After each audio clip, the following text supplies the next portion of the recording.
जब भी हम माता सीता के बारे में सोचते हैं तो हमें क्या पिक्चर दिखती है? एक सॉफ्ट, जेंटल, सहनशील lady. But do you know, माता सीता का एक और भी रूप है। जेंटल माता सीता जी ने एक राक्षस को भी मारा था, और वो राक्षस जिसे श्री राम भी नहीं मार पा रहे थे। एंड ये मैं किसी मॉडर्न इंटरप्रिटेशन की बात नहीं कर रही हूँ। ये कहानी हमें आनंद रामायण में पढ़ने को मिलती है। उस राक्षस का नाम था मूलकसुर।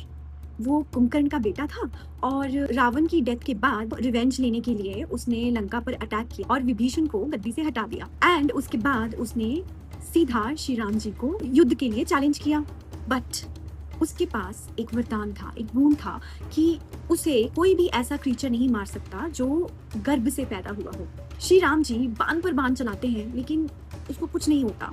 And then Shri Ram ji turns towards Mata Sita, and फिर माता सीता एक ऐसा रूप लेती है जिसके बारे में शायद बहुत से लोगों को नहीं पता। मतलब वो सीता जी की जब बात करते हैं तो शायद उसके बारे में बात ही नहीं होती। हजारों सूर्यों जैसा तेज, हाथ में काल का अस्त्र, और फिर देखते ही देखते मूलकासुर का अंत हो जाता है। माता सीता मूलकासुर को मार देती है। एंड इसके बाद माता सीता को मूलकासुर मर्दिनी भी कहा जाता है। जब हम इस कहानी को पढ़ते हैं तो हमारी सीता जी के बारे में जो इमेज बनी होती है वो सारी चेंज हो जाती है। एक वो माता सीता है जो हमें बहुत सॉफ्ट, बहुत सौम्य, करुणामयी, प्रेम से भरी हुई, जेंटल दिखती हैं, और दूसरी तरफ उनका ये वर्जन।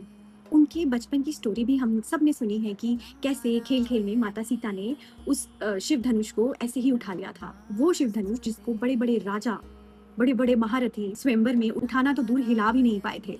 और इस बात को हम लोग कितनी कैजुअली बोलकर स्टोरी से आगे निकल जाते हैं। यहाँ पे और भी बहुत सारी इंटरेस्टिंग चीजें हैं। जैसे हम सबको पता है कि माता सीता राजा जनक को खेत में मिली थी हल चलाते हुए, वो धरती में मिली थी। एंड इसी रीजन से माता सीता की पूरी कहानी स्टार्टिंग से लेके एंड तक देखें तो धरती से माता सीता का कनेक्शन इतना डीप है। वो सिर्फ किसी के घर पैदा नहीं हुई थी राजकुमारी बन के, राजा जनक को वो पाई गई थी, उन्होंने उनको पाया था। और अगर हम सीता शब्द का मतलब देखें तो सूयते चराचरम वासा सीता, मतलब जो चर और अचर यानी लिविंग एंड नॉन लिविंग सबको जन्म देती है, वो सीता है। एक तरफ हम माता सीता को भूमिजा बोलते हैं, और दूसरी तरफ हमारे स्क्रिप्चर्स में उनको ऐसी एनर्जी के साथ जोड़ा जाता है जो पूरे सृष्टि से जुड़ी है। वो सिर्फ एक राजकुमारी, श्री राम जी की पत्नी या अयोध्या की बहू नहीं थी, उनकी अपनी एक पूरी आइडेंटिटी है। कथाओं में आता है कि जो प्रजापति दक्ष हुए, उनकी 3 बेटियों को श्राप मिला था कि उनको पृथ्वी पर ह्यूमन फॉर्म में जन्म लेना पड़ेगा। तो उन्होंने माँ आदिशक्ति से रिक्वेस्ट की, प्रार्थना की, प्रेयर की। माँ आदिशक्ति ने उनको प्रॉमिस किया कि जब तुम पृथ्वी पर ह्यूमन फॉर्म में जाओगी तो मैं तुम्हारी बेटी बनकर आऊंगी। और फिर वही आदिशक्ति अलग अलग फॉर्म्स में आती हैं, पार्वती माता के रूप में, सीता माता के रूप में, और फिर राधा रानी के रूप में। एंड हमारे स्क्रिप्चर्स में माँ आदिशक्ति को इस पूरे यूनिवर्स का सोर्स कहा गया है। तो फिर उनका सोर्स कौन होगा?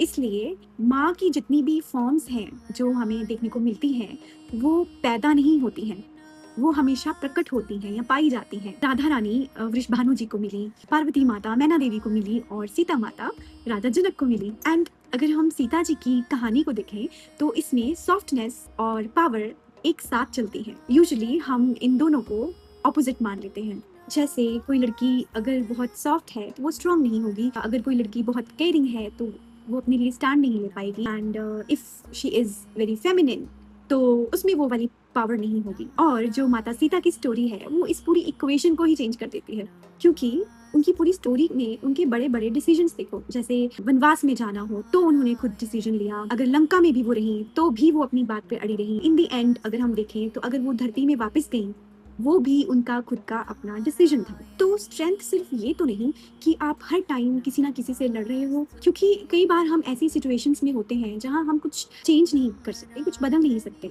लेकिन उस टाइम पे वहां आप क्या करते हो वो ही बहुत कुछ बता देता है। माता सीता की कहानी में जो जो उनके साथ हुआ वो हम सबको पता है। उन्हें लंका ले जाया गया, रावण था, चारों तरफ प्रेशर था, राक्षसियां थी, लेकिन सीता जी की कहानी में बार बार हमें एक चीज दिखाई देती है कि वो अपनी बात से कभी नहीं हटी। एंड अगर हम श्री राम की बात करते हैं तो हम कहते हैं कि उनको वनवास मिला, उनका राजपाट चला गया, माता सीता से सेपरेशन हुआ, कितने स्ट्रगल्स देखे उन्होंने, एंड फिर हम कहते हैं कि वो कितने स्ट्रांग थे। तो फिर सीता जी की लाइफ देखते टाइम हम उनकी उसी स्ट्रेंथ को क्यों मिस कर देते हैं? उन्होंने भी तो वनवास देखा, उन्होंने भी तो श्री राम जी से सेपरेशन झेला, उन्होंने भी तो सोसाइटी का प्रेशर झेला, and at the end of the story उन्होंने अपने दोनों बच्चों को पाला अकेले। फिर जब भी हम स्ट्रांग कहते हैं इस स्टोरी में, तो सबसे पहले हमारे दिमाग में श्री राम जी आते हैं, माता सीता क्यों नहीं? मे बी इसलिए क्योंकि हमने स्ट्रेंथ की इमेज बहुत लिमिटेड कर रखी है। चलो, इस बात को मेरे कहने से भी मानने की जरूरत नहीं है, रामचरितमानस में भी ये लिखा हुआ है। रामचरितमानस को खोलो और उसको पढ़ो। ये रामचरितमानस की जो कहानी है, ये किसके बीच में चल रही है? भगवान शिव और माता पार्वती के बीच में।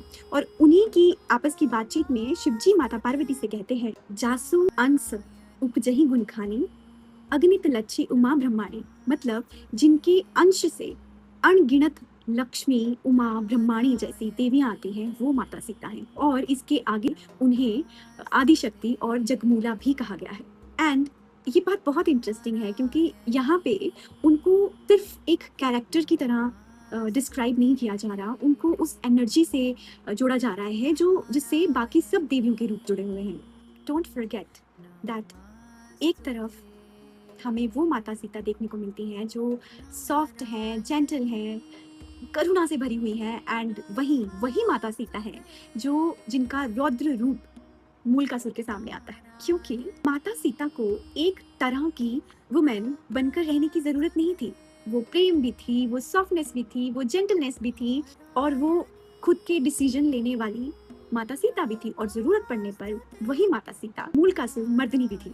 और मुझे लगता है कि यही तो हमें सीखना है माता सीता की स्टोरी से, क्योंकि यही एक फीमेल की पूरी स्टोरी भी है, पूरी पिक्चर है कि वो सॉफ्ट हो सकती है बिना वीक हुए, वो किसी से प्रेम कर सकती है बिना अपनी पहचान खोए, वो किसी के साथ खड़ी हो सकती है और फिर भी अपने फैसले, अपने डिसीजंस खुद ले सकती है, और ज़रूरत पड़ने पर वही फीमेल अपने सामने खड़ी सबसे बड़ी प्रॉब्लम का सामना भी कर सकती है।